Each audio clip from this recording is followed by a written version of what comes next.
It's a new year, and now is the best time to review your insurance policies. With a helpful customer service team here to serve you in Alabama and over in Mississippi for all of your auto, home, life, and business insurance needs, call the Jeff Nee Agency of Alpha Insurance to create a customized plan to protect your family's home and autos. You can stop by his office at 3428 McFarland Boulevard in Tuscaloosa, Alabama, or simply call 205-462-8192, or call the number on your screen right there. And remember, with Alpha Insurance, the more you protect it, the more you save. Reach out to the Jeff Nee Agency of Alpha today for all of your auto, home, life, and business insurance needs. Ladies and gentlemen, Bill Ferguson of South's Finest Meats, the official sponsor of the Stingray Show, has a message for you. Everything we do here is fresh and custom made, custom to order. I tell people when they come in, if you don't see what you like, ask somebody. We've got the capability to process it, make it. If you want a different blend of hamburger meat, we'll do your brisket blend. We'll do your chuck blend. We'll do your sirloin blend. We do all that right here. We are a butcher shop. That's what we do. So please don't be afraid to ask if you don't see what you like. We can make you any size patty you want. We can make you any amount you want. People call me and say, well, how many patties come in the box? Well, ma'am, how many would you like in a box? You want 12, we'll put 12. You want 25, we'll put 25. That's just one of the many things that South's Finest Meats has to offer, the official butcher shop of the Stingray Show. Ooh, Pig Suey, Arkansas. They are your SEC tournament champions up in Nashville. They won the tournament on Sunday. They got the automatic bid to the NCAA tournament, and they will play on Thursday out in Portland, Oregon. We are going to discuss the incredible run that Arkansas went on in the SEC tournament, as we're going to be joined by Hog Sports' own Kevin Bohanna on this edition of the Stingray Show. And we're also going to talk about their big win on the diamond versus Mississippi State. That is all ahead on this edition of the Tuesday edition of the Stingray Show. Hi, this is Tim Brando with a reminder. Look out, you're about to feel the buzz of Stingray.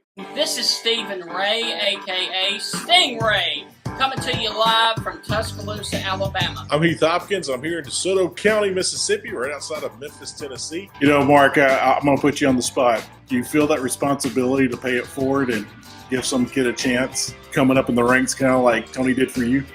Why do you think I'm talking to Stingray tonight? Thank you, man. I appreciate that. No. Hey, Stingray, Here's the deal. When you get involved with Texas, it's like getting married to a stripper. and let me explain this. It looks good. It's kind of sexy on the surface.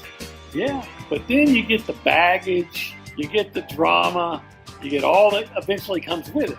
And that's what you get with Texas, and that's what the Big 12 learned. And Heath, any thoughts on our show moving forward? Hey, with the Stingray Show, if you don't like it, you better learn to love it, because it's the best show going today, baby. Woo! And with that, I want to say to all of you guys out there, happy Tuesday, as well as we are going to also say, don't know why Heath is very small.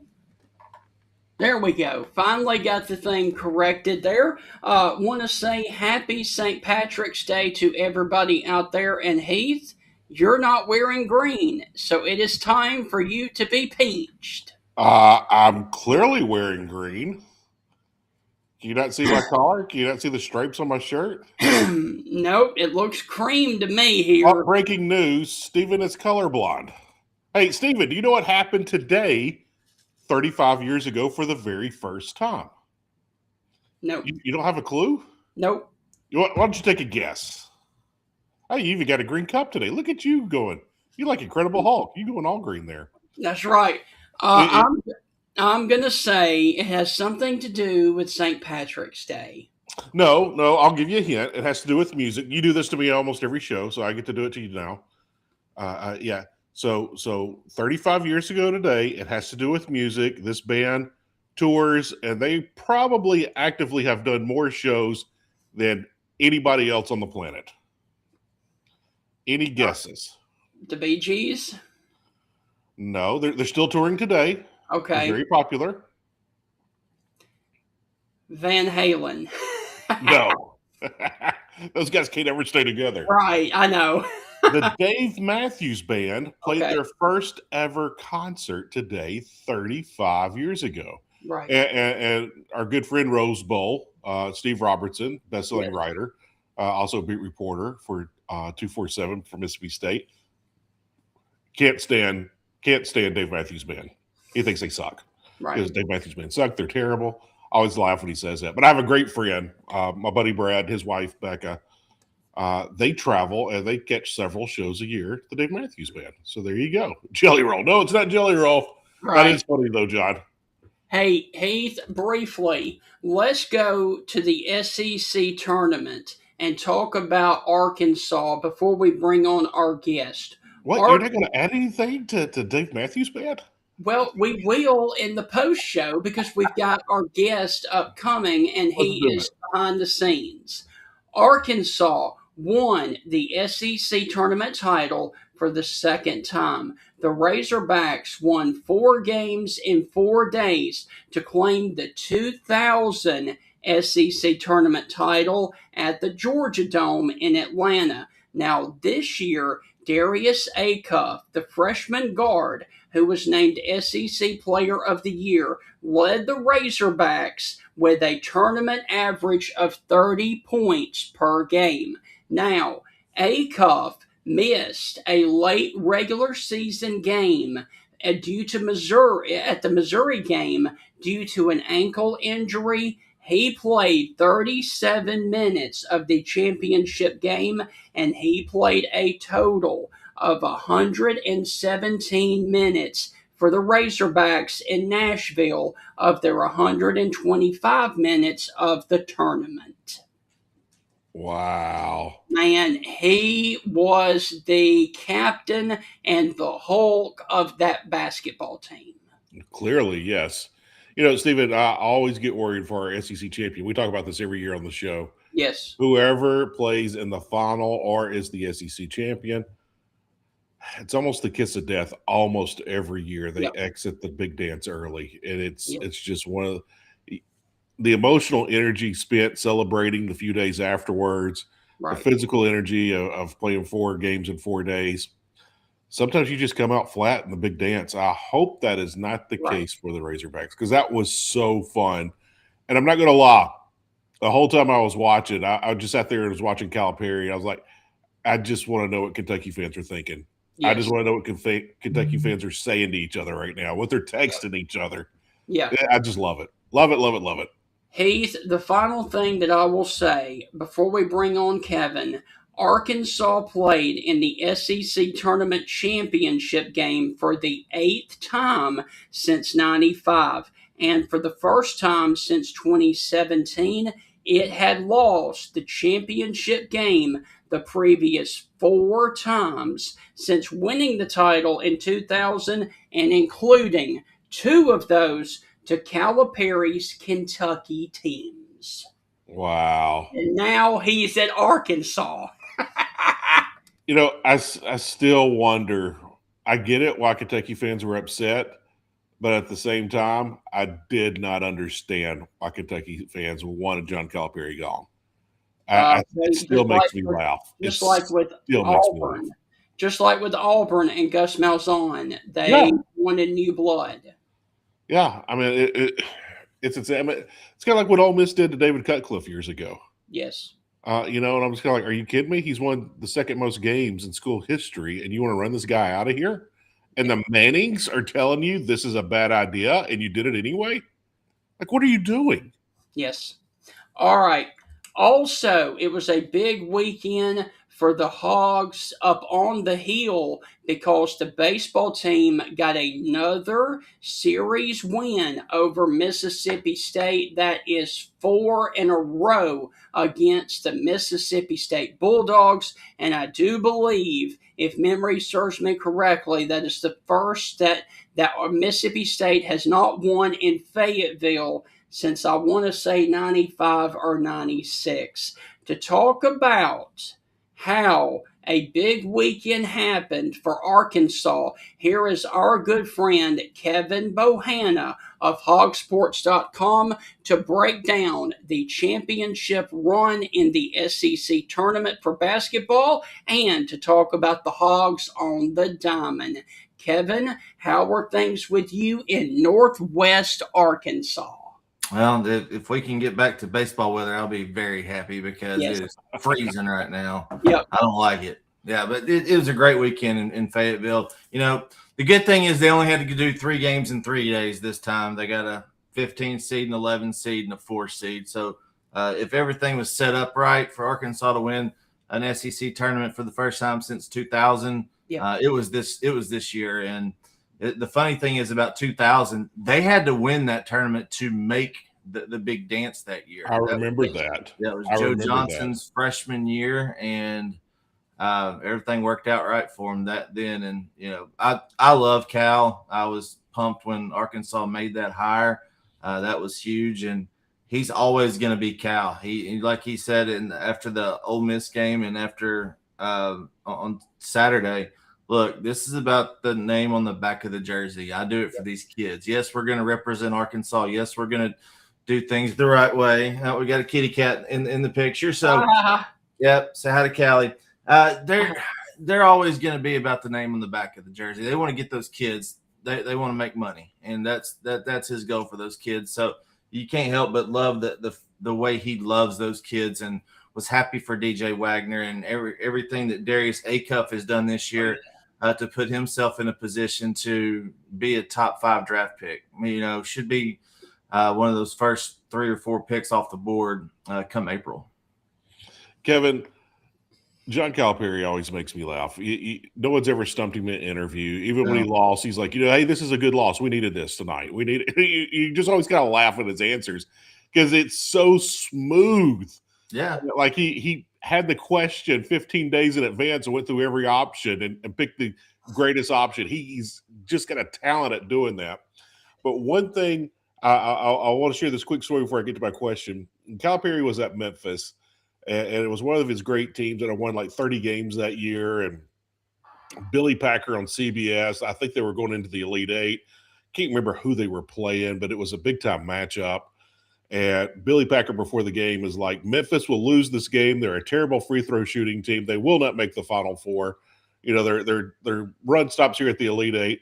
And Memphis went something like 14 from 16 at the free throw line, won the game and everything. And so someone brought it up to Calipari in the post-game press conference, and he goes, what do you think about Billy Packer's remarks picking you guys to lose and you're a terrible free throw shooting team? Because Billy Packer picked the Germans in World War II.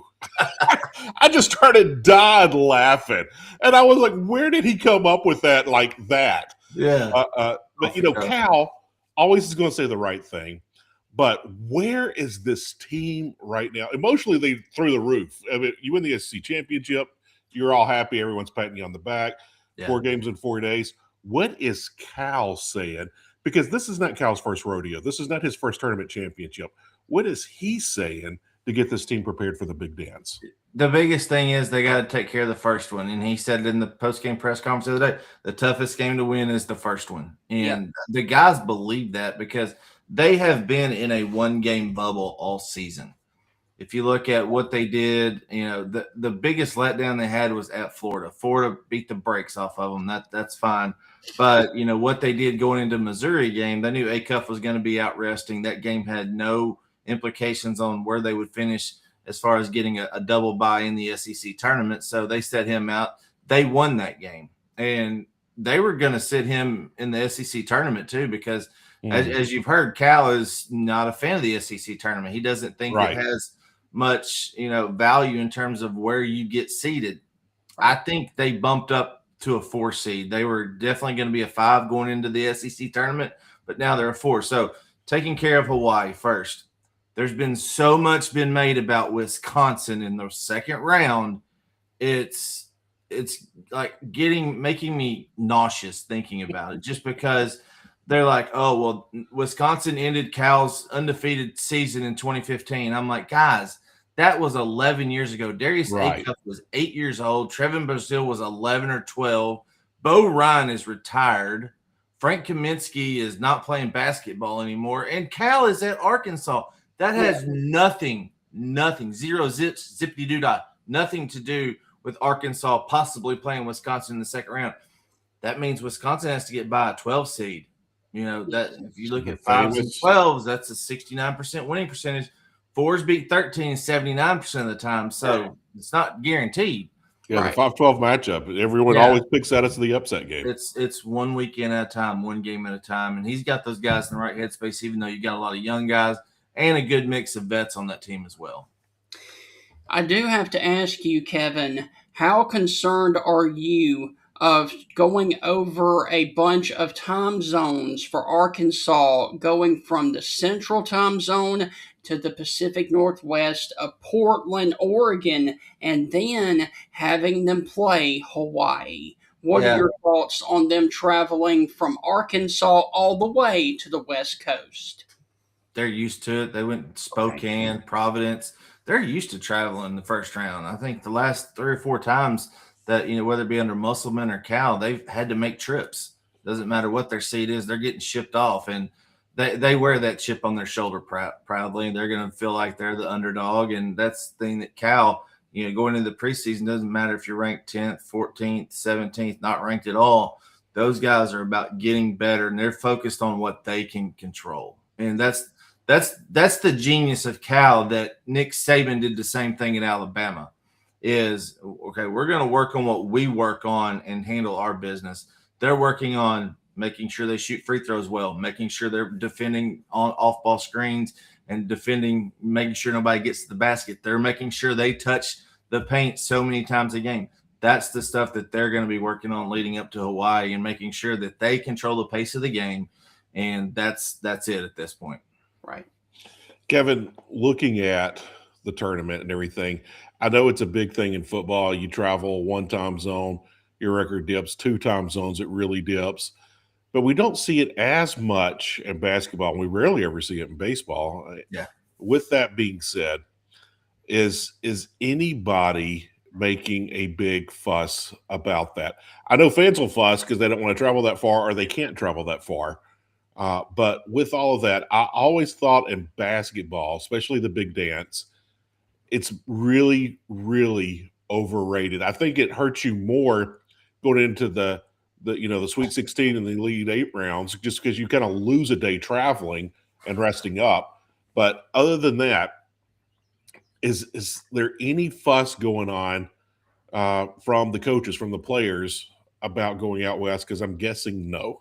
No, absolutely not. Look, they just played 3 games in 3 days in Nashville. Okay. Right. So now playing 2 games in 3 days. So they're going to play Thursday. If they win, they play Saturday. They're going to get a day off and get a day of rest. Right. So they're looking at this like, okay, we go take care of business against Hawaii. We're going to be able to get a day's rest, check out the sights of Portland, Oregon, and go about our business. So yeah, it's an interesting matchup. It's unique. They're playing Hawaii on the West Coast. And, it's just something that some of these kids are going to get to, experience for the first time ever. And they're going to take advantage of that type of stuff.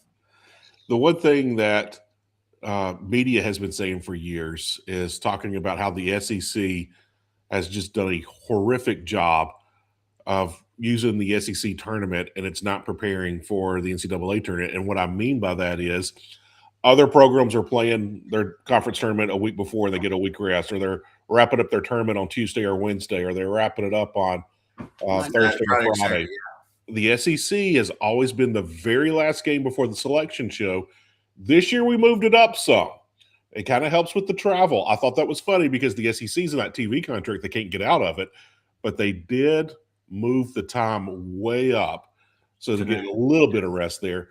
With that, the kiss of death, Last year we didn't see it. The streak was kind of broken last year, but the kiss of death, you win the SEC tournament, you're usually going home first round. What are the fans saying? I know the players aren't talking about that, but what are fans saying about that? It's been 26 years since they've won an SEC title.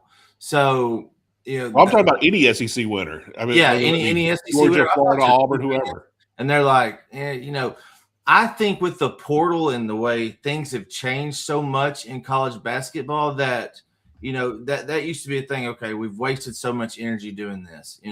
I see it more in baseball, looking from, the SEC tournament doesn't mean anything really. They're going down there getting some work. If they can get 3 games in and get their rotation right, they're good. Other than that, they're like, please, let's get out of here, because you don't want to have to be down there for 5 or 6 days, play 4 games, and then go right into a regional the next weekend.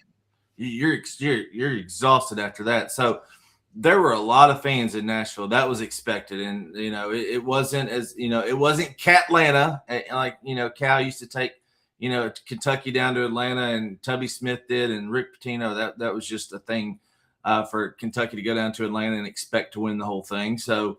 I talked to guys at LSU also. Of course, they're not going to the big dance this year, but there hasn't been too much about it. All right. So, Kevin, 2 things left for you about basketball. The first one, would you please break down the Thursday matchup of Arkansas and Hawaii? And the second thing, how far and how deep of a run do you expect this Arkansas team to run? The biggest thing on Thursday is about Arkansas being able to control the pace of the game. Hawaii is going to really kind of try to slow it down a little bit. That's the biggest thing that I've picked up so far, and they're going to want to dictate the pace. Not 4 corners and let's play in the 50s Princeton style.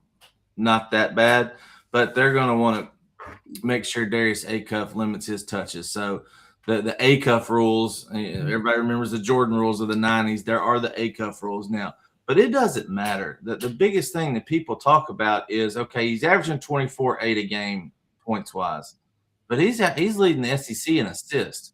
And you guys, he can be a facilitator, and he knows when to do that. It wasn't until the Ole Miss game, he had a bad game shooting. But they were in the game, and he was dishing off. They scored 93 that game.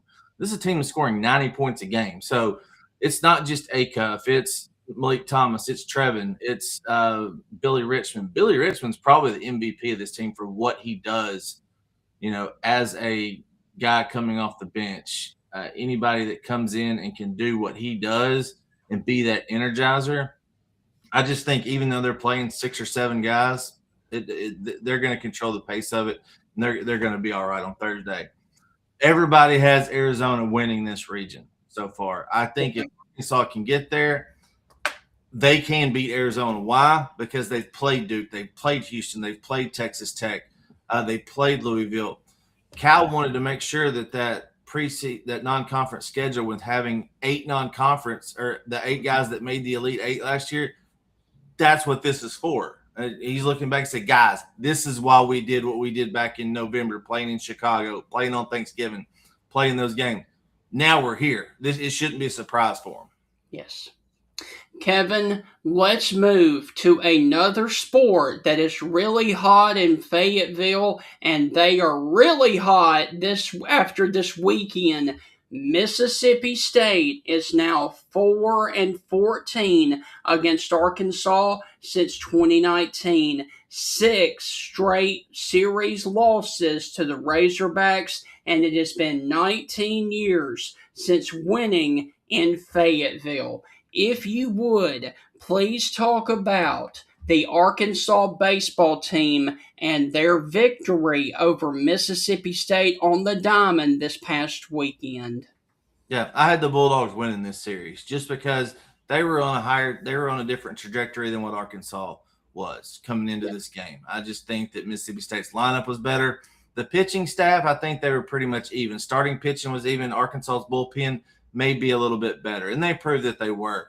But Mississippi State kicked the ball around. They came into this series. They hadn't scored less than 6 runs. Well, Arkansas held them to 4 the first game, and they had to get a 2-run homer by Ryder Woodson in the top of the 9th inning to get to 4 runs. So that shows you what Gabe Gackle and Cole Gibbler did to that lineup. And then on the first game on Saturday, Ace Reese had an outstanding game, career high, 5 RBIs. That was it. They scored 7 runs. They held Arkansas to 2. The Valencia kid is phenomenal. Tomas. He was SEC Pitcher of the Week. He's that good. So, and then in the nightcap of the doubleheader on Saturday, they scored 3 in the second inning on 4 hits.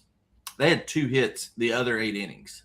Wow. So that shows you Steele Eves, Ethan McIlvain, they shut that offense down. Ace Reese was 0 for 4 with 3 Ks. He had the golden sombrero. So Arkansas did what they needed to do. They're going to grind out a lot of these type of wins this year. It's going to be late in the game to where their pitching just wears down the other offense, and you got 9 or 10 guys you can run out there and be competitive on the mound. That's one of the things that I say you have to get to Omaha.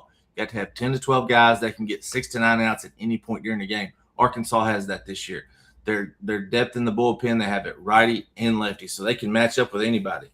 They didn't even throw their best freshman this weekend, and he's going to start on Tuesday today against Northern Colorado at 6 o'clock tonight. So pitching was good. Offense is still struggling a little bit. Dave Van Horn moved things around. He started Camden Kozel at shortstop, who had been at second base the whole season. He had to get his better bats in the lineup. It proved right because Zach Stewart hit one 433 off the top of the building in right field. He put a dent in the facade up there. It was 115 off the bat off Ryan McPherson on Friday. It was an absolute nuke. So get the bats in the lineup that can hit. They're going to be okay moving forward. Everybody's comparing them to last year because that's what every fan does. It's what media does. Well, they're not as good as they were last year. It's a totally different team. Right. They're going to be different. You bring in new guys to replace old guys and see if they can live up to the potential production-wise. Arkansas is hitting fine. They're hitting 285 as a team. They're just not as good with 2 outs late in the game. They don't have that spark yet, but they provided some this past weekend. They're not hitting home runs at the same clip. They're only hitting 24 home runs in 20 games. So they're going to have to steal bases. They're going to have to hit and run. They're going to have to bunt. They're going to have to hit behind runners. You have to manufacture runs to win in baseball. You can't just hit it out of the park. So good win for the Hogs. I think they're going to be okay moving forward. Kevin, you mentioned it right there. We've seen it so many times in college baseball. The 84 team at Mississippi State could have destroyed the 85 team, but everyone talks about the 85 team. And then you look at some other teams over the years where they were good, and the next year they were even better. Matter of fact, when Mississippi State won it all in 2021, the 2020 team was clearly better than the 2021 team. Yeah. It's just one of those things where you can't explain it, but the leadership kind of takes over in those clutch moments. And let's face it, baseball, you got to have luck at the right time sometimes to make those things happen. Same thing with this Arkansas team. Yeah. Was the talent a little bit better last year? Yeah. But as the team this year, so promising, so tremendously promising. And we won't know. I mean, you don't want to be playing your best ball in March. You want to be playing it, after May when it comes to college baseball. But with that being said, clearly Arkansas has a lot of the right pieces and a lot of the right places. They may not have figured out all the bright butts and the right seats yet, but they're still winning at a high level. They're a little inconsistent hitting, but they're starting to figure that out. Pitching starting to fall into place. Now they're building depth, as you talked about the freshmen getting the pitch against Northern Colorado. What are the question marks that you see right now, other than the hitting? What are the question marks that you see that could come into play later this season? The starting rotation has been the same as it was week 1 coming into the season, and those guys have been really consistent. Gabe Gackle on Friday, then game 2 is DeHunter Dietz and Colin Fisher for game 3. There have been instances to where they will blow up. All 3 of them have had innings. Fisher was the second inning against Mississippi State on Saturday night. Now, it was only 3 runs on 4 hits. There should have been an inning double play. There was a strike 3 that didn't get called. So was it really Fisher? You can really look at it and say, not really. But the weekend before against Stetson, he had a rough inning too. So it's, can those guys hold up for a full season? Out of the 3 of them, none of them have been a full season as a starter. Gackel started last year, then he moved to the bullpen. Hunter Dietz didn't even pitch. Fisher was a midweek guy and coming out of the bullpen. So that's the one thing that I want to see. Can they maintain the consistency that they've shown early in the season? Can they keep that going? You have pieces in the bullpen that they could put in for a spot start here and there, but I don't think you want to. You don't want to have to do that. You want to just replace bullpen guys with bullpen guys. Now, they have, a starter, a fourth and fifth starter. They can kind of work in and just go Johnny Holstaff on a Sunday if they need it, or a Saturday if they need it. And then, of course, how are they going to settle, what happens in the infield on the left side? Going into last weekend, you had 3 guys that were hitting under 200, and they were rotating it. Carson Brumbaugh at shortstop, he was the freshman. D1 Baseball had him as the freshman of the year. Well, now all of a sudden he's got 5 errors. He's hitting a $133 or whatever it is. They moved him out of the lineup. They put him in for a bunt single, or try to bunt him on Saturday night. It didn't work. But TJ Pompey had the game-winning home run on Friday night. He's over 220 now. Nolan Sousa is back hitting the ball. He's not rapping. He's not rapping. He's just going inside out, what he needs to do. So they're figuring that out. If those guys can stay consistent, it'll pick the rest of the lineup up, because they had black holes from 7 down. 7, 8, 9, it was auto out every time. Now they're picking those guys up that had bad weekends like Camden Kojal. That's what you need to win baseball in the SEC. Kevin, my final question for you about baseball is this. You cover Arkansas. You've covered Arkansas for a long time, exclusively the baseball team. How close do you feel like that Dave Van Horn and Arkansas and this baseball program is to getting a natty championship in the College World Series? How close are they? I mean, last year I thought it was the year. The problem when I stopped thinking that was when the seeds came out for the top 8. When I saw they were matched up with LSU in the first round, if they made it to the College World Series, they won the regional, won the super, and they got to LSU, that's a bad matchup. Right. Because I knew Cade Anderson would be throwing against Arkansas in that first round, and that was a bad matchup for that team. They had to fight their way back. Everybody knows what happened. They beat UCLA. They had the game against Murray State where Gage threw the no-hitter. And then the last game of the year when they lost, the drop ball in left field by Davalon, but it just didn't happen. The guy in me, the baseball guy in me says, okay, you had all that talent. You had everything. You won 50 games and everything. It's a team like this year that says, all right, they're going to get lucky down the stretch, and this will be the team that wins it. You can't really look ahead yet. Are the pieces there to make it to Omaha? Yes. All I've asked for every year is Arkansas has a chance to get to Omaha, and then once you get there, anything can happen. Yes. So, once again, this year, they're going to have those pieces in play if they stay healthy. And like Heath said, the 3 things you have to be able to score more than just hit a home run. You have to have 10 or 12 pitchers to get 6 or 9 outs, and you have to be lucky. Yes. The third factor is the one thing on St. Patrick's Day that we can't control and they can't control. We just have to have it happen. That's right. That's the thing about baseball. It's not only getting hot at the right time, you got to have some luck along the way. Yeah. And I've heard so many college basketball coaches and players talk about this, about the big dance as well, is that if you're going to make a deep run, you're going to need somebody in front of you to upset somebody to give you a break. And so, because you just can't beat top team after top team. Like you need a break somewhere, whether that's the first weekend, the second weekend, whatever. You need that luck, and you can't control that factor, and that's the beautiful thing about it. Staying with Arkansas baseball, because I do have a fun basketball question before we get out of here. It's going to catch you off guard. Go and prepare yourself. But with this Arkansas team, Dave Van Horn, clearly the most consistent coach in the SEC for several decades now. They've got everything going for them. I know the fan base always thinks we're snake bit about this. That game last year with LSU, it was the only time I remember watching the College World Series, and I've been watching the College World Series since about 1982. Yeah. But didn't get my sneeze button in time. Sorry. That one came out of nowhere. But last year was the first World Series I've seen ever in my lifetime where it was like whoever's going to win this Arkansas LSU game is probably going to win this entire thing. It's not a guarantee, but they are in the driver's seat to make it happen. And then the bad luck happened out there in left field. We saw bad luck a couple of years before. We've seen bad luck a couple of times with Arkansas.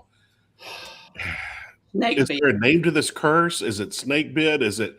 And people want to keep blaming Dave Van Horn for things. Like Dave Van Horn had nothing to do with any of those bad luck moments. No. Nothing to do at all. They seem to think that it's just Arkansas athletics altogether. What they went through with Bobby Petrino in 2012. Houston Dale Nutt getting run off, and the golden parachute. I think you called him Houston Dale Nutt, though. Yeah. He grew up with my dad, and going back, and HDN is always going to be a family friend. But it's just overall, they won it in '94 in the basketball team. The next year, UCLA beat them, and then they haven't been relevant since Musselman. They were irrelevant for so long. Musselman got into that second weekend. Now Cal's getting them. So it's Arkansas has always been the bridesmaid and never the bride, over the past 20, 30 years in all sports, it seems. And finally, basketball is doing well. Baseball is doing phenomenal. Don't go there, Steven. Don't do it. Don't do it. What? All right, go for it. I know where you're going with it. Nobody is talking about Silverfield and the football team. They're kind of flying under the radar. As they should be. What can you tell us interesting about this football team? Well, before I say that, congratulations to the 2026 indoor NCAA national champion men's track team. They won their 22nd national championship in school history. Silverfield, we met with him yesterday. They're figuring it out. That's the biggest thing right now. They're going to run a different defense. It's going to be a different offense. There's going to be an actual quarterback competition this year. That's the good thing. So they're going to get out there and evaluate everything. They've got some speed, but they don't have elite speed yet. That's the thing that they have to develop these guys over the summer. One thing I picked up from Silverfield, first couple of times we've met with him for spring football, I said, we've got some speed, and you can tell he's just not elated with the burners, as you should say, in the SEC. But they've got the pieces in play. It's just a matter of, what they're going to be able to do. Right. Believe it or not, they're good on both fronts. Offensive and defensive lines, they're going to be better there so far. We got a lot to see. First two practices they had, Sunday, yesterday. We'll see what happens when they get in pads. Hopefully everybody stays healthy. We want that during spring ball. But it should be a lot of fun. But everybody's working hard. There's a lot of enthusiasm. I'll tell you that right now. Okay. With football, and Steven, I think everybody was thinking that question because I was thinking it before the show. We didn't even talk about it. But I was like, man, everyone's happy about Arkansas basketball. Arkansas baseball is just cruising right now. No one's talking about football. I know. That's where you were going with that question because I think everyone's talking about that. Yeah. Kevin, the one thing I want to ask you about football is, as you mentioned, the coaches are trying to figure it out. How far do you think they are off of this? And are the alums buying in, helping out with the portal? Because that's always a big thing when a new coach comes in. He's like, what's in the coffers? What do I got to work with? How much money we got to roll with? Are we seeing a lot of support just pouring in, or is it one of those things like, let's wait and see what he does first before we start giving our money? Yeah, it's a little bit of both. So you got some that they're holding off, but the main supporters and boosters are there. Tyson's putting his name on the jersey for all 19 varsity sports. So that's going to be an influx of money. 90% of that's going to go to NIL. So John Tyson Chicken Nuggets, Tyson Chicken that, everybody uses Tyson Chicken now. Mike Tyson Punch Out. I'm making bad jokes. Exactly. So you can see that Warren Stevens Inc., that they've been a big part. I think they're flying Arkansas out to Portland this week. So Tyson and Stevens got Calipari to Arkansas. They're supporting the rest of the athletic department as well. You're starting to see that money now. Are they where they need to be? No, they're not, but they're getting closer. They're in that upper half now, which instead that's better than being 13, 14, or 15. Right. Wow. Yeah. All right, here's my fun question for you. I read this article years ago. Gosh, I'm 50 now. I read this back in my 20s when I was a brand spanking new reporter in television, straight out of college. I was reading Maxim magazine back in the day, and lo and behold, the number one time for men to get vasectomies is the first and second round of the NCAA tournament. Because they're laid up. Yep. because you're going to be laid up, and what you're going to do, you're going to watch. The second biggest time is the Masters, which kind of caught me off guard, and then it didn't. So with that, how many people are calling in sick to work? How many folks do you know are getting vasectomies? Is it going to be a productive first 2 days of the tournament there in Northwest Arkansas, or is everyone just kind of laid back? Are we all celebrating together, or are we all calling in sick? Yeah, luckily there's more people working remotely than there has ever been before. So I think that's a good excuse for everything. If they're like, all right, I've already fulfilled my in-office days this week, I'll be working from home on Thursday and Friday of every week from here till April the 4th or 5th. I think we'll be good on it. So, yeah, there's going to be a lot of people out of work. The economy will still keep rolling because everybody can do it from the house. Yes. There you go. Kevin, you told me in a text that you were traveling out to Portland, Oregon to cover this basketball team. Have a wonderful and safe trip out there on the West Coast. Bring back a win for the SEC and the Hogs moving on to the next round. And we would love to continue to talk with you this season about basketball and, of course, the Diamond as Dave Van Horn and them try to get back to Omaha and the College World Series. Appreciate it, guys. Have a good one. And hey, chickpeas for all your friends having vasectomies this weekend. That's right. Hey, Kevin, one more thing. Happy St. Patrick's Day, my friend. That's right. Appreciate it, guys. Have a happy St. Patty's Day. We'll see you next week. Kevin, right. It's always a pleasure, brother. Be good. Thanks, Heath. See you, buddy. All right, Heath, got to do it one more time. Woo Pig Suey, man. That was awesome. And they had a really good weekend of beating a phenomenal weekend. Yeah, beating Mississippi State on the Diamond there in Fayetteville. And then right over a little bit east of them, a short little drive for them, they won the SEC Tournament Championship over Vanderbilt in Nashville. Here's the thing that a lot of people don't understand about college baseball, and it's early. We've played one SEC weekend. It is so early. Yep. But here's the thing that a lot of people don't understand. When you're wanting to become a national seed and you want to host for your regional and super regional and be one of those top 8 national seeds, Arkansas beating Mississippi State in a top 5 matchup, number 3 Mississippi State this past weekend, number 5 Arkansas, whoever was going to win that series gets a little bit of breathing room because everyone has an off weekend in the SEC. It happens all the time, every single team, every year. Yep. All 16 teams will have a random bad weekend, and you're playing one of the lower seeds, and you're like, how in the world did we lose to – I'm going to pick on you, South Carolina. I'm going to pick on you, Missouri. Like, how did we lose to the Gamecocks? How did we lose to Mizzou? And it happens. It happens in SEC baseball all the time. So with that, what Arkansas did this past weekend is they gave themselves a little bit of room. So when they have an off weekend, they're still a top 8 national seed. And so that's the beauty of this. Or Mississippi State, if they slip up right now and have an off weekend, they're going to probably fall out of the top 8. Yes. So, again, you don't want to be ranked in the top 8 in March. You want to be ranked in the top 8 in May. But you got to stay in the top 8 to be ranked in the top 8. Yes. And, you got to leave yourself some wiggle room. That's what Arkansas did this weekend. So, it's fun to see the Razorbacks. I've said it all the time, Stephen. People have asked me, in person. People have asked on the show before, and I've said it on the show a million times. What fan base, do you think, loves their team the most?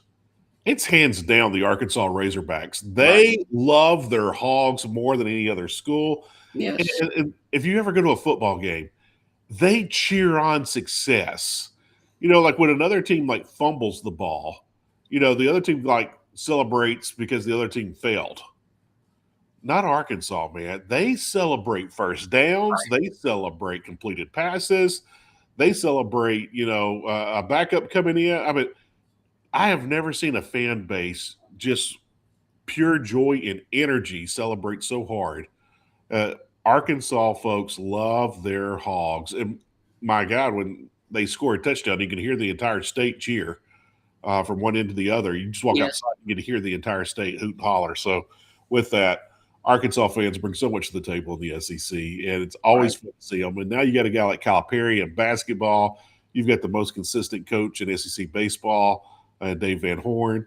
And so they're doing it up. And Silverfield, he's a brand spanking new coach, very young, and he's trying to figure it out. So I'm hoping Arkansas fans back him. I was a little upset when Kevin said it's about half and half, with some folks kind of waiting to see what he's going to do before they start pouring money into that. And you can't do that these days in the SEC, especially the NIL era. You blindly got to give that money and just pray and hope for the best. All right, Heath, briefly, let's continue to talk about the SEC tournament that was in Nashville this past weekend and past week. I think going in, if you would have told me this, I would have laughed at you. If you would have told me that Ole Miss would have won 3 games in the tournament and made it all the way to Saturday, I would have called you crazy. But that's what happened. And Ole Miss handily took out the number 2 seed, Alabama, on Friday night. What an amazing run Ole Miss had with Chris Beard, putting themselves even closer to an NCAA tournament bid. Even though they didn't make it, they got closer by getting hot and winning 3 games in the tournament. Well, not only that, you got to think about the aftermath of all of that too. Now the fans are kind of a little bit excited. They're disappointed how the season ended, how the whole season went. But, Chris Beard, we talked about this on the show almost every day last week. Chris Beard builds his teams for tournaments. He builds it for postseason. And we saw that last week. And, they almost made a little bit deeper run than they did. It wasn't like they got blown out that one game. Right.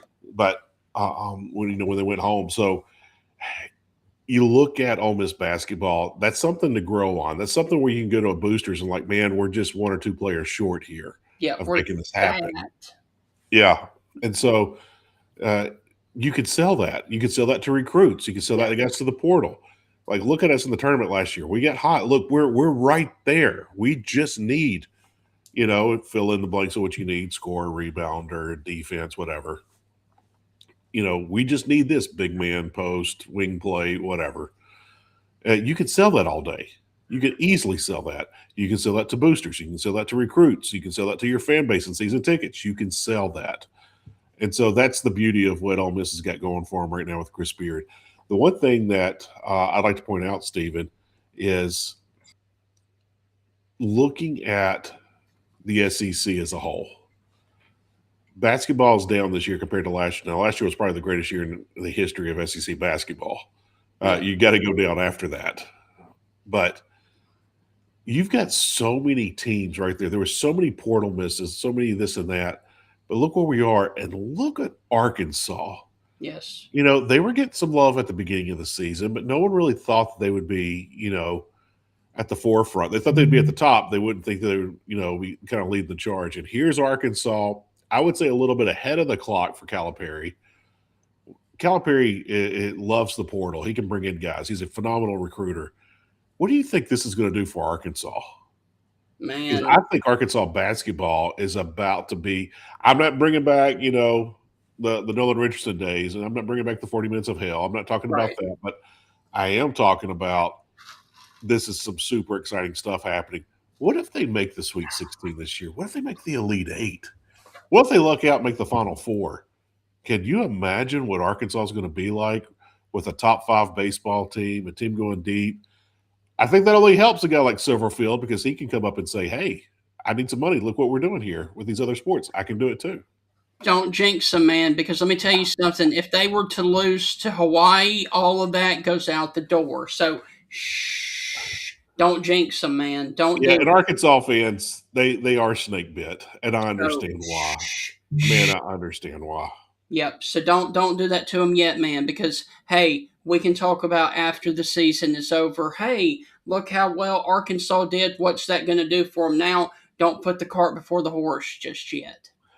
Stephen, I'm old enough now where I get over things pretty much instantly, good or bad. Right. And so when I see, like last year during the College World Series, with the left fielder let that ball hit in front of him against LSU and they lost the game, my heart went out. My heart immediately broke. And then, I laughed like a couple of minutes later, and I'm just like, wow, how does this keep happening to Arkansas over and over again? And then I kind of went back and forth through the emotions. I laughed at it, and then I'd feel sorry, and then I'd feel sorry, and then I'd laugh. And I was like, but man, Arkansas, man, it's tough being Arkansas. I don't think it's the toughest, has it the toughest as far as fan bases in the SEC, but it's up there. Mm-hmm. All right. Heath, are you ready to transition to a post-show? Because we did not do a pre-show because we started talking about the Hogs. Yeah. Are we going to talk about Dave Matthews Band?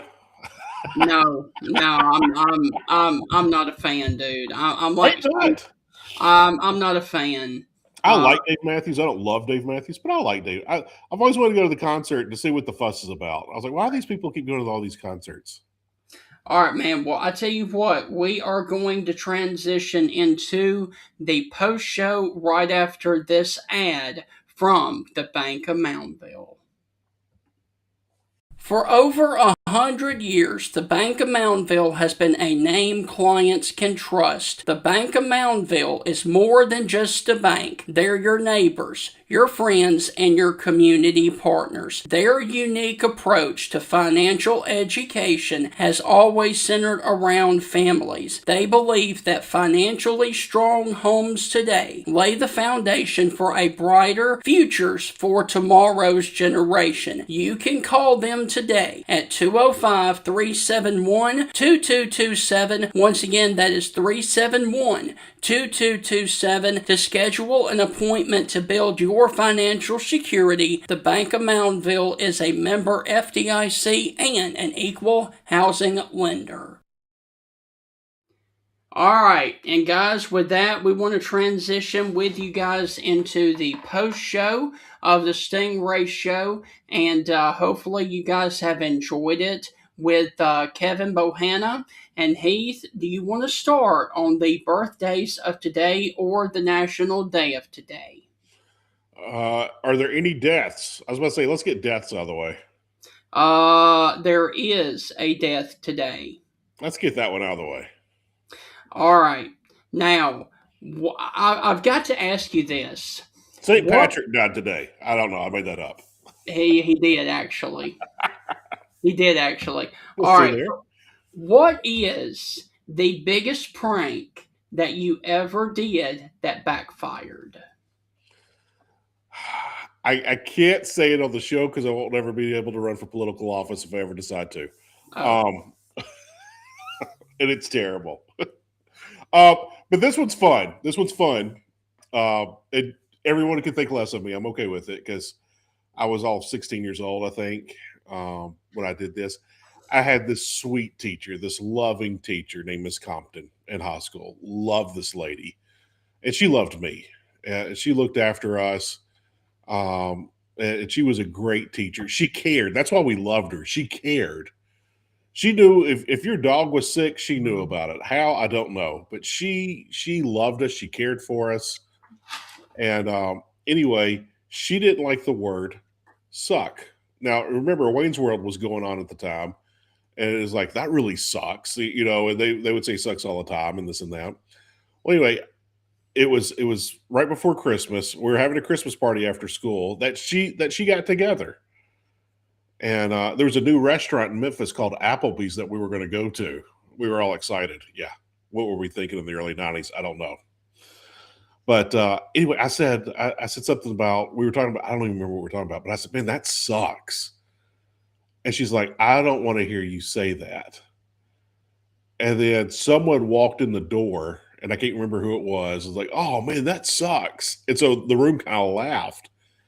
And then someone says, well, that really sucks too. And then, of course, the room laughed more. And she goes, look what you did. And she wasn't being mean to me. And so we all kind of laughed. And so anyway, someone else came in and said it. And so, we were all kind of like cutting our eyes, giggling and laughing. Another teacher came in and they said, "Oh, did you hear that we're going to have to do this now?" And she goes, "Right before Christmas?" And she goes, "Well, that just sucks." And of course, the whole room laughed. Right.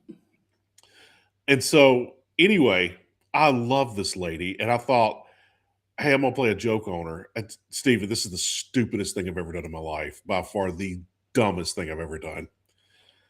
I thought it was a funny idea. We got a jewelry box because people are giving gifts. It's Christmas time. Right. And I already gave her a gift. I gave her a nice gift. And so anyway, I get this jewelry box, and a buddy of mine had a brand new puppy, and we put dog crap in it.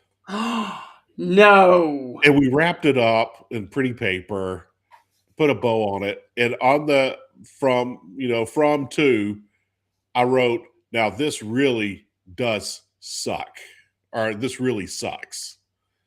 And thought you would think it was funny. Why did my 16-year-old self think that anyone would think that is funny? But I thought she would just laugh and laugh because she had fun with us. She loved us. And she opened it, and I wasn't there when she opened it. I didn't have an exam that morning. She opened it, and she started crying, and it broke my heart that I made her cry. It still breaks my heart that I know I made her cry. And the teacher that accidentally said the word sucks was right there close to her. And she said, "Don't tell the principal. If you really want to get him in trouble, call his mother." And so anyway, I woke up, I was getting ready and the phone rang, and I'm like, "Who's calling the house this morning?" Because you're never at the house, you're always at school. Right. And that's back when we had landlines, we didn't have cell phones. And I pick up, and before I can even say hello, my mother is just lighting into me. And I'm like, "Mom, it was a joke." And she's like, "Mom, just light." And then so anyway, I hang up the phone. The phone rings again. I'm like, "Man, Mom's wearing me out." It was my father lighting into me.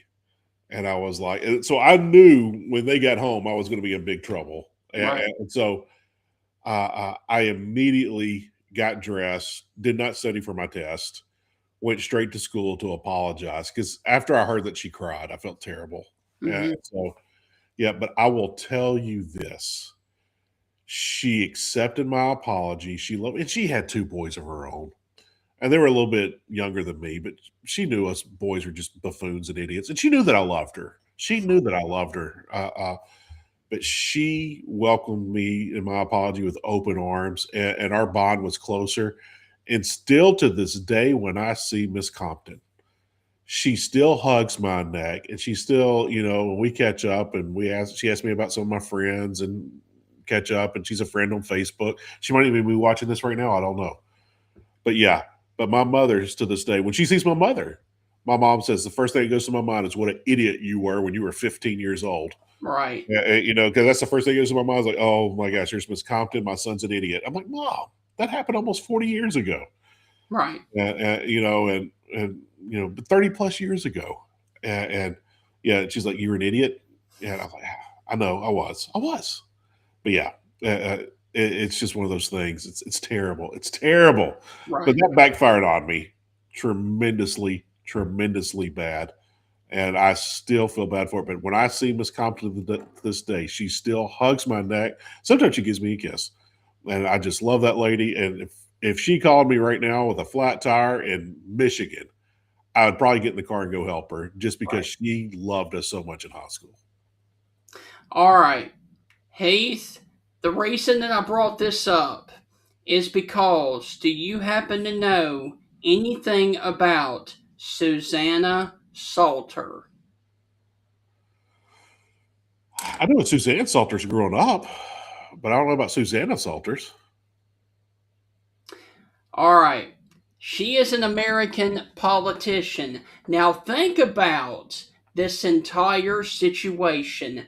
She was the first woman elected mayor in the United States in 1887. Now get this. She was nominated as a prank.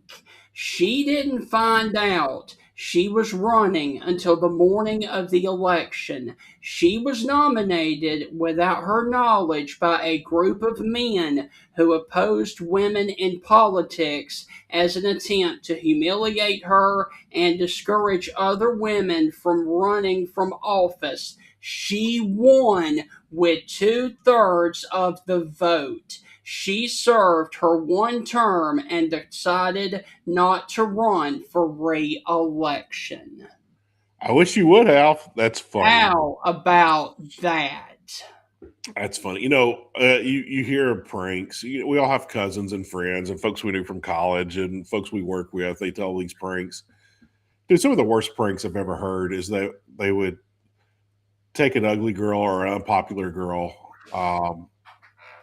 and nominate her, and they'd get everyone to vote for her for homecoming queen. And I'm like, dude, you're embarrassing her and the girl that deserved that, who really wanted that. You're taking that away. Like you're messing up two folks here. And I was like, just because you think it's funny, I don't get that. Right. And so with this case, it kind of backfired. Yeah. On them. But yeah, I tell you, I'll say this, Stephen. I don't hold people accountable for anything they did from like their 20s on. Like, there's some exceptions, there are.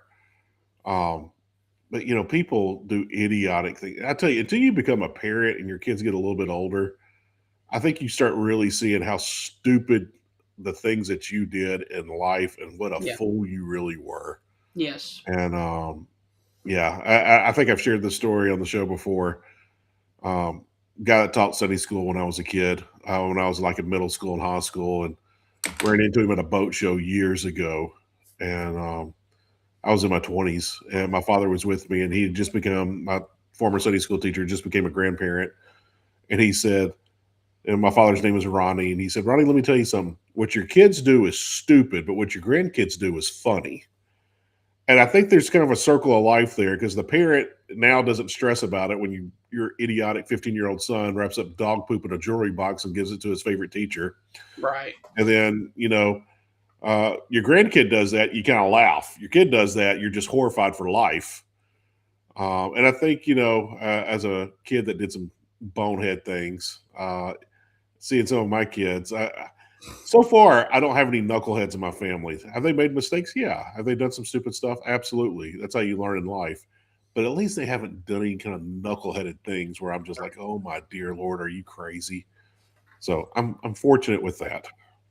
All right, let's go to the birthdays because we have quite a few. The first one, are you familiar with Sammy Baugh?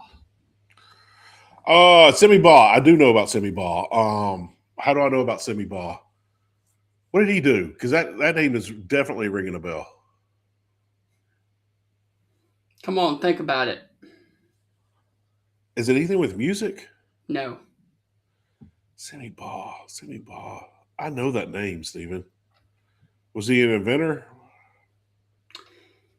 He was drafted by the Washington Redskins in 1937, beginning his 16-season career with the team. During his time with the Redskins, Ball led the team to the NFL championship in 1937 and in 1942. He was versatile and was remarkable as he led the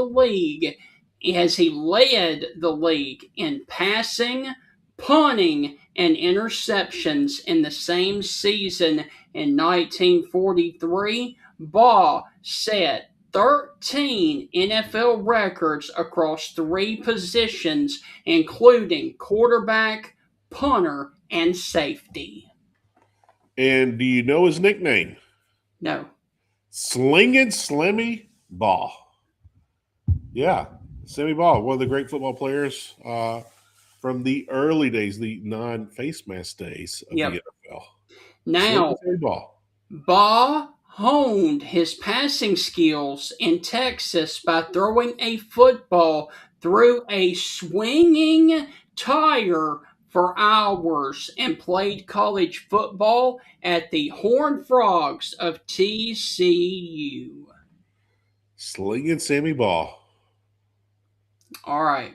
It is also the birthday of an actor best known for a major role in TV. He was born in 1949 and he is still living. Heath, I'm just going to go on ahead and give it to you. He played Bobby Ewing in the show Dallas, Patrick Duffy. I think it was the first season of South Park. They were making fun of Patrick Duffy. Some monster had a Patrick Duffy leg or something. I can't remember, but I remember that I was like, why are we making fun of Patrick Duffy? But yeah, Patrick Duffy, he had that other family show with Suzanne Summers. What was that? Step by Step. My wife used to watch that show. She's younger than me, but she loved that show. Of course, famously known as Bobby Ewing, and was married to Pam on the show. Why am I losing my voice? I have no idea. But yeah, Patrick Duffy. How old's Patrick Duffy today? 1949. So that's going to put him at 70, 73? No, 76. 76. Wow. Patrick Duffy is 76 years old. Crazy. All right. Heath, it is also the birthday of an American actor who was born in 1955 who has been known for many roles in television and film such as CSI New York, Apollo 13, The Stand, and The Green Mile. Who am I talking about? Tom Hanks was in the Green Mile on Apollo 13, but I don't think that's Tom Hanks. No. And he was well known as a cameo actor in Forrest Gump. Who was it? Lieutenant Dan. Gary Sinise. Gary Sinise, yeah. Yes. Gary Sinise. He does a lot for Wounded Warriors, man. Yes. He raises a lot of money for our veterans who have lost limbs and things. Huge shout out to him for that. Now, he has given back tremendously. But yeah, Lieutenant Dan. Did you know that because of his success with Lieutenant Dan, he started the Lieutenant Dan Band, named after his Forrest Gump character? I did know that, and sometimes that band plays to raise money for Wounded Warriors. I did know that. Stephen, did you know that we've all seen sometimes state troopers and police cars or security guard cars? They'll just kind of set up a car, but there's nobody in it. On occasion, they will put a dummy in it, a mannequin in it, and those mannequins are always called a Lieutenant Dan. Yes. Oh, we got a Lieutenant Dan sitting in that car, or there's a Lieutenant Dan car over there on the right side of the highway. So yeah, there you go, Lieutenant Dan. All right, and Heath, this one hits home with me. It is also the birthday of a guy who was born in 1951, who is a multi-award-winning actor with lead roles in The Thing, Overboard, and Mean Seasons, to name a few. I remember Kurt Russell was in Overboard. We talking about Kurt Russell? And he is currently in the made-for-TV series on Apple TV, Monarch: Legacy of Monsters, playing himself, Kurt Russell. I know he is. Him and Goldie Hawn have been together for 40-something years. I was blown away by that. It didn't shock me that it had been 40-something years, but it's always shocked when you hear any kind of celebrity, anything lasting that long. Right. But yeah, him and Goldie have been together for 40-plus years. All right. Now, are you ready to continue to talk about movies? However, this one is sad. Uh-oh. What's going on? Can you tell me what happened on March the 17th of 1953? I cannot tell you. All right. Now let me read this and then we'll talk about it. As part of an Operation Upshot Knothole, the Annie test was broadcast on national TV. Annie was detonated from a 300-foot tower with a yield of 16 kilotons in Area 3 of Yucca Flat, Nevada. Reporters were allowed to view the detonation 7.5 miles south of the shot. This began a series of tests on the effects of people, housing, and automobiles in the area of the blast.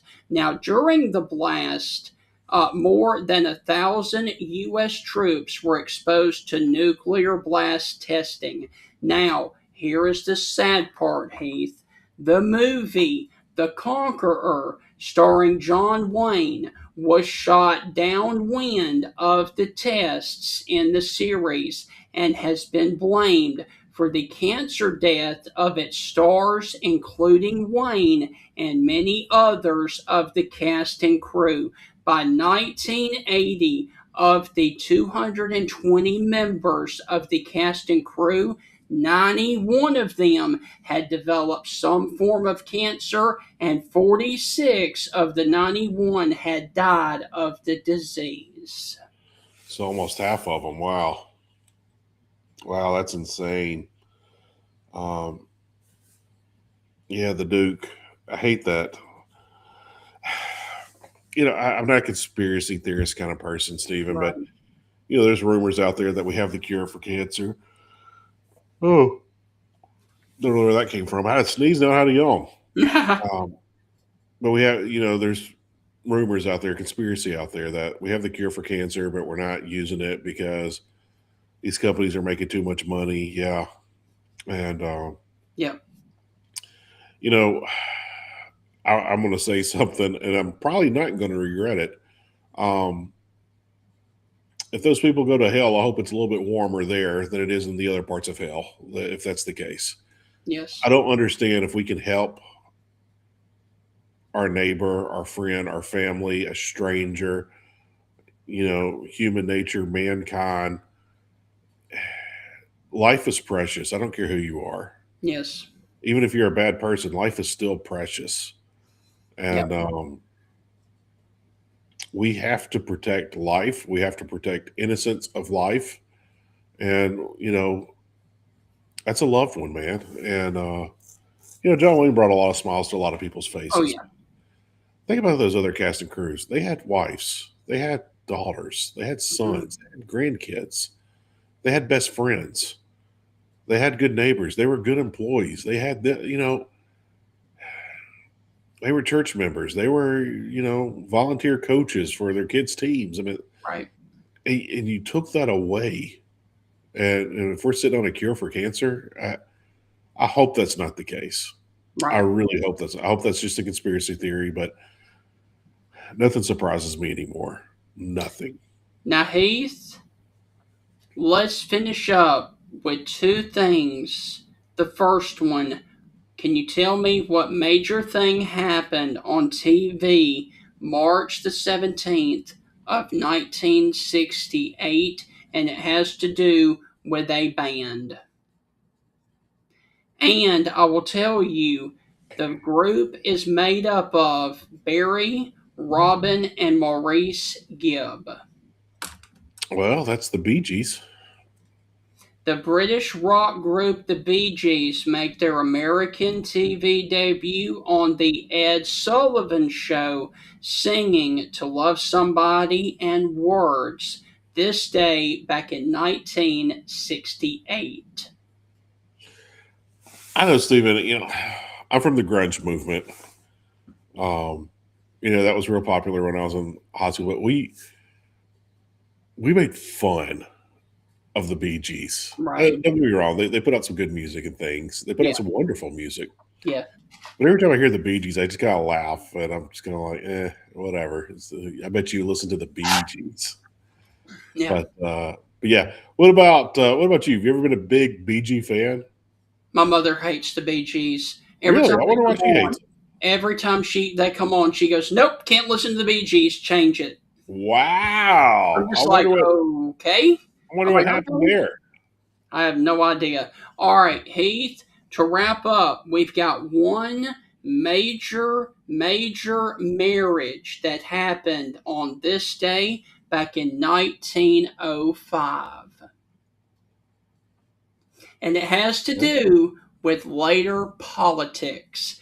Eleanor Roosevelt marries FDR, who later became the 32nd President of the United States, and she was given away by her uncle, who was the 26th President of Theodore Roosevelt. So Eleanor marries FDR on this day back in 1905.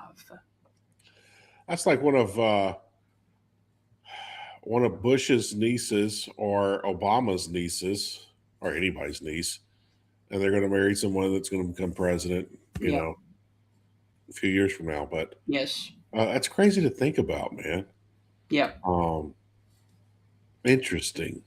All right, and finally, Heath, we're bringing the show back circle. We started with the Arkansas Razorbacks talking about them beating Mississippi State in baseball. We're going to finish with baseball, the first significant baseball league. Can you tell me what was established on this day in 1871? The Cincinnati Redlegs. The National Association of Professional Baseball Players is formed. I know the Cincinnati Reds had the very first professional team, and they used to let them open that. I think today is opening day. I think that they play that Tokyo series. Right. Today, if I'm not mistaken. Yeah. Dude, have you been watching any of the World Baseball Classic? I've seen highlights. It's been fun. I watched a little bit of the Venezuela-Italy game last night before I got tired and went to bed. I went to bed early, which is a rarity for me. Right. But I went to bed. I think I was in bed at like 9:30 last night. Right. That's very rare for me. Yes. But yeah, I'm really looking forward to seeing all of opening day. I don't consider this the real opening day, but I will enjoy watching the Tokyo series or whatever series we're playing in Australia or Europe or wherever we're playing this one at. Yes. So, Heath, briefly, we have a big show on tap for you guys tomorrow. Heath, do you happen to know who we're bringing on? Is tomorrow Mike Godfrey? Yeah, Coach Godfrey, former Alabama basketball coach. He also coached at NC State. He had some other stops here and there, too. Murray State as well. His first stop was Murray. Real, I did know that. Last time we had Coach Godfrey on, we had an incredible conversation. Yes. So look forward to hoping to see that again. And Heath, Thursday, we're going to have Tim Brando. So the next 2 days will be about the opening weekend of the NCAA basketball tournament. The bracket is set, so get your brackets ready and join us tomorrow as we will decide and pick for you guys the best matchups and the winners for your brackets tomorrow and again on Thursday. Mark Godfrey tomorrow, and on Thursday, Tim Brando. There you go. We got anyone lined up for Friday yet? Yes, Andy Canizero, baseball. There you go. To talk about some of the sneaky picks that the LA Dodgers are looking for as a scout. Well, there you go. Look forward to all that fun. Yes. All right. So, Heath, let me also say this before we go. Today is National St. Patrick's Day. It is also the National Day of something that I will not be putting in my mouth today or ever. Today is also National Corned Beef and Cabbage Day. Yeah. You don't like corned beef? No. Oh man. Never had it. What? Never had it. Oh, And don't man. want to. Okay then. So, Okay. if you are a St. Patrick's Day nut, go eat your corned beef and cabbage and support the history of St. Patrick's Day. Have a wonderful one out there, and we will catch you on the Wednesday edition of the Stingray Show with head coach Mark Godfrey talking SEC and the NCAA Tournament in college basketball. Heath, go ahead and say it, man. I'm waiting on you. We are out. I completely forgot that we did that until you brought it up a couple of weeks ago. I completely forgot we did that. But yeah. But no, Stephen, I got so much going on. I got a million things on my plate, and I got to take care of a couple of things right now. But yeah, looking forward to the rest of the week. We have some big guests for the rest of the week. Oh, yeah. But shout out to Kevin Bohanna for joining us today. Kevin's always a blast to have on. Always enjoy when Kevin comes on. Yeah. If we ever expand the show, I might vote for Kevin to be the next guy. Yes. All right. Heath, dude, say it, man. Let's go. You got to get going. Sayonara. Good Lord willing, we'll see you tomorrow. All right. Ladies and gentlemen, Bill Ferguson of South's Finest Meats, the official sponsor of the Stingray Show, has a message for you. Everything we do here is fresh and custom made, custom to order. I tell people when they come in, if you don't see what you like, ask somebody. We've got the capability to process it, make it. If you want a different blend of hamburger meat, we'll do you a brisket blend. We'll do you a chuck blend. We'll do you a sirloin blend. We do all that right here. We are a butcher shop. It's what we do. So please don't be afraid to ask if you don't see what you like. We can make you any size patty you want. We can make you any amount you want. People call me and say, well, how many patties come in the box? Well, ma'am, how many would you like in a box? You want 12, we'll put 12. You want 25, we'll put 25. That's just one of the many things that South's Finest Meats has to offer, the official butcher shop of the Stingray Show.